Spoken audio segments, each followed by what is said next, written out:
Everybody, this is take number 3. Got a phone call from my daughter's teacher while I was in the middle of the second one. So I'm going to start this off again. So happy 420 to everybody. I want to talk today about things that are going on around in this country, around this world, with these people that are using their freedom, using their freedom of expression to express their thoughts and concerns towards self-isolation, quarantining, stuff like that. Talking about the protests, the parades, the riots, things like that that are going on, that are going to happen. And they're not just happening here in the States. They're happening in Russia, happening in Israel, happening in Brazil, happening in Sweden, happening in South Korea, Japan, Singapore, all over here in the States. And I get it. We're free individuals. Even the people around the world, they do have some semblance of freedom. We are human beings. We are supposed to be free by nature. I understand that. But what we are not realizing is that we are not going to learn. We are not learning from our past mistakes, from the past. Take for consideration the 1918 pandemic of the Spanish flu, which happened during World War I. A major reason why that had broke out was because of World War I, because of the amount of sailors that were on ships, because of the amount of military that were held up, cooped up in military bunkers, military establishments and things like that, ships and all that. That's where it started spreading, and then it spread everywhere because every country was in war. Every country had a stronghold or a military compound or a complex somewhere where it just ran rampant. Okay? Rampant. Okay? Well, right now, we don't have a war going on. Technically, there's no world war going on, but look at all of the countries that do have ships in the oceans, military in other countries, military in other selected places around the world, and they're getting infected now. Infection is happening on ships like the USS Theodore Roosevelt, happening on ships from France. Okay? But taking that, putting that aside, the war aspect of the pandemic, okay? We are not going to learn from this until we seriously give some consideration to what has happened in the past. Okay? You take the 1918 Spanish flu. After World War I, everybody kind of thought that it was going to go away, and they didn't think much of it. Philadelphia, Pennsylvania held a parade that hosted, had about over 200,000 individuals go to this parade. St. Louis was going to have a very, very similar parade, but they declined because they knew that the pandemic was still going on. Although it may not have been at its peak, they knew it was still going on. And then in the long run, Philadelphia, Pennsylvania, wound up having double, almost quadruple the amount of infections and deaths as St. Louis. What is happening now? We're having parades. We're having protests. Okay? And we don't know what's going to happen with this. The Spanish flu of 1918, okay, Spanish flu of 1918 killed over 50 million people worldwide. Okay? The most people that had died came during the second wave of the infection. And that was in the month of October in 1918. Okay? When it first appeared in March of 1918, it had all the looks of a seasonal flu-like sickness, and the vast majority of deaths were packed into 3 months in the fall of 1918, when everybody thought that it had gone away and dissipated. But then a second wave had come back, and nobody was prepared for a second wave to come back. Second wave was brought on by the mutation in the virus. Okay? This virus has been mutating as well. Cases dropped in the summer months of 1918, and people thought that it would just run its course and go away. Sounds a little similar to what certain politicians have talked about with this virus, okay? But in retrospect, it was just the calm before the storm. And that's what we need to look at now. We may think that just because it's getting hot out and you know, it might die off before then and things like that, it could just be the calm before the storm. All you people out there protesting, all you people out there having parades and everything, you could be setting yourself up for one of the worst waves of this to come at any time. Late August of 1918, military ships and rapid movement of troops helped to spread this new mutated version of the virus. When the war was over, you had lots of infection, you had lots of cross-contamination of infection on ships, military complexes, and things like that. Well, after the war, where did all the soldiers go? They all came back home. They all came back here to the States, the American ones, French, British, Spanish. Okay, everybody went everywhere, right? Then September through November of 1918, infections and deaths skyrocketed in the States alone. Almost 200,000 Americans died in just October of 1918 alone. Almost 200,000 Americans died in 1 month because of the second wave, when we brought all of our military individuals back home. But it wasn't just the military individuals that had caused it. It was also the lack of social distancing. The lack of medicines too. Don't get me wrong. Back then they didn't have the adequate medicines and scientists like they do now. But when social distancing and the U.S. public health response was hindered by thousands of nurses that were deployed to the war all over the world, then we had no nurses here to take care of what was going on here in the States or in any country at the time. Thank God we don't have that now. So, yeah, what are we doing to protect ourselves from having history repeat itself again and again and again? Because if you think about it, the Spanish flu of 1918 did not just have 2 waves, it had a 3rd wave. It didn't kill as many as the second. The second was by far the worst. And that, my friends, is what I worry about with this. Yeah, this first wave that has been going on, and we're trying to flatten that curve, yeah, this first wave has been horrible. Look at the amount of deaths and infections that we have had worldwide so far. It's unprecedented for this day of age. 2020, we should have the medical equipment, the medical research, the vaccinations, the antibiotics and whatnot on hand, or a stone's throw away to getting it and utilizing it and using it to help save people. Not scrambling around, having all these different labs in different countries trying to put together a vaccine, antibiotics, saying it's going to take a year to 18 months and this and that.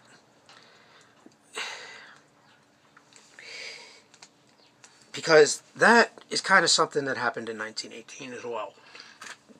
I'm sorry. That kind of happened in 1918 as well. I'm going to have to read this because I wrote it down. I don't know it off the top of my head. So, let's see.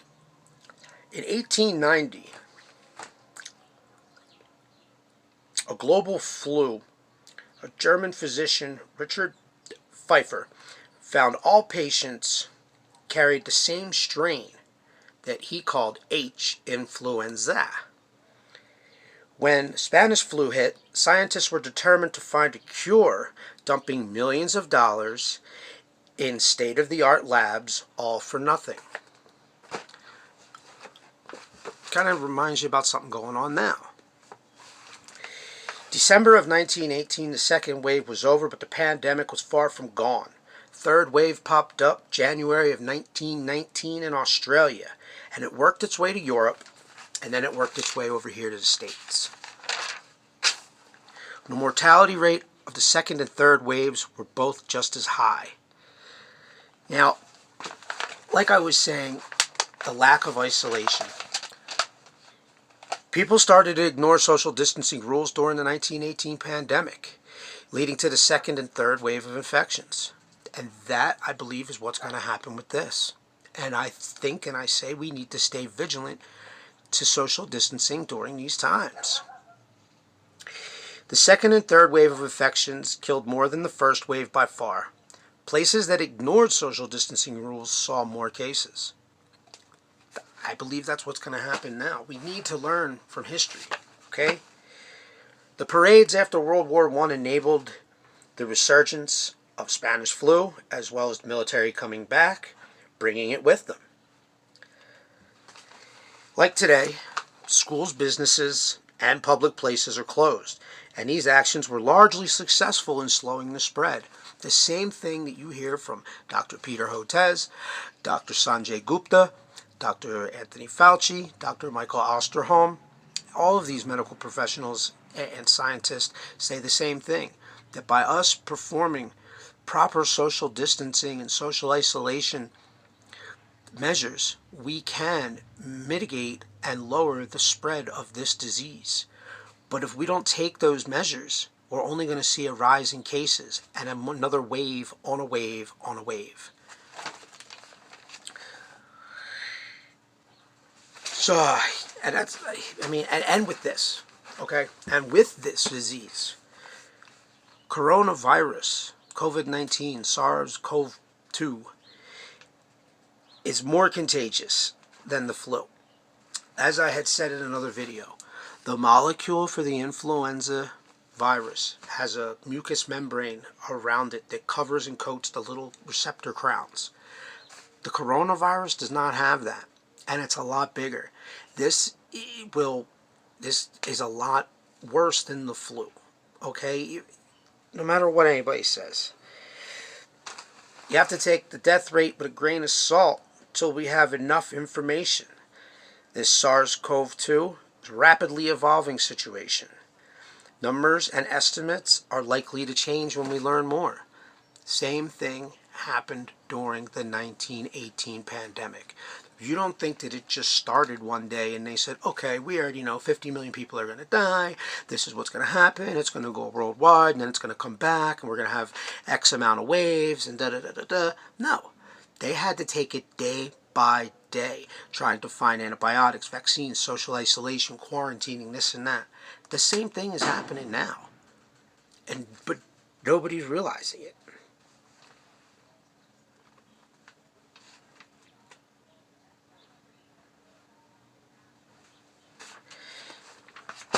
Social distancing is the key to minimizing transmission.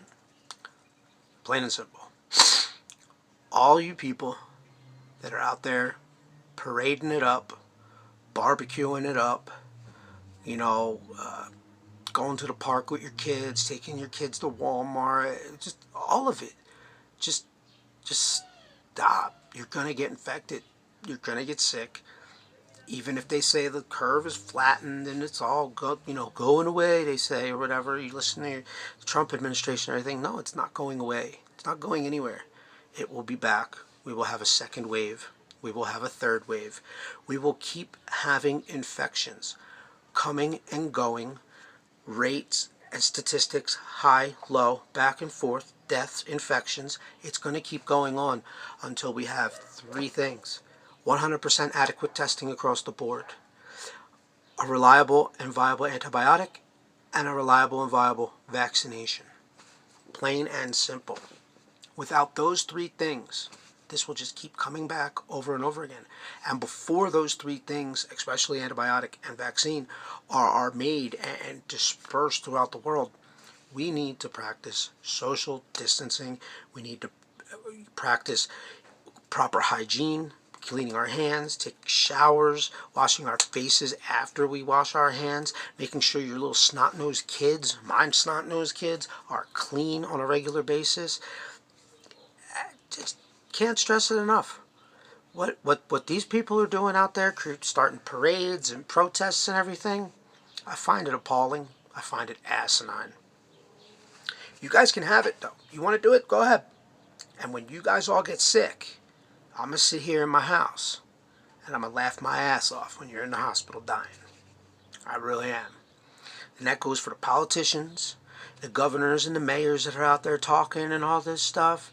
You got the president of Brazil coughing into his hand every 3 seconds. Every time he says a sentence, he coughs. Obviously, he's short of breath if he's coughing after every sentence. And he's yelling into a crowd with no mask on, and the crowd is an anti-quarantine protest. And the president is backing that. The president of Brazil backing that. Hey, you reap what you sow, right? I just don't get it with some of y'all people out there.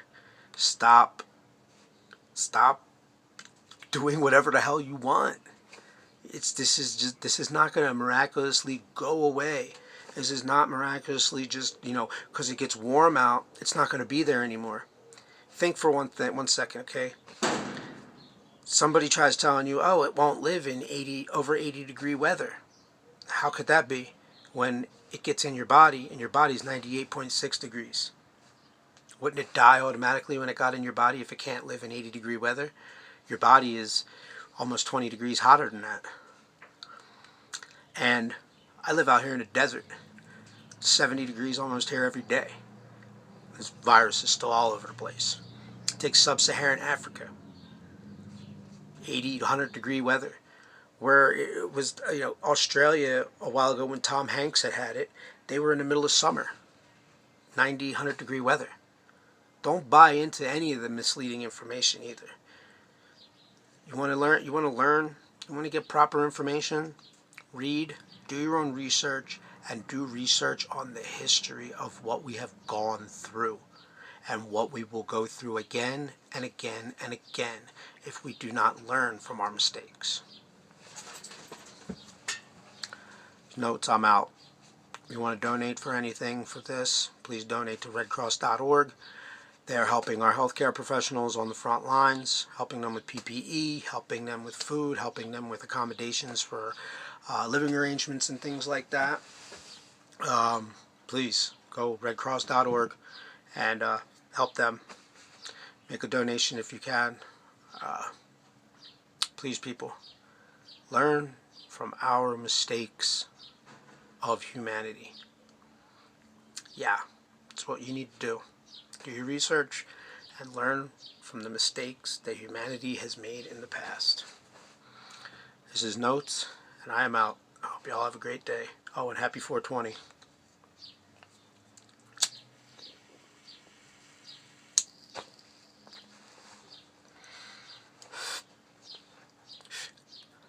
Happy 420, y'all.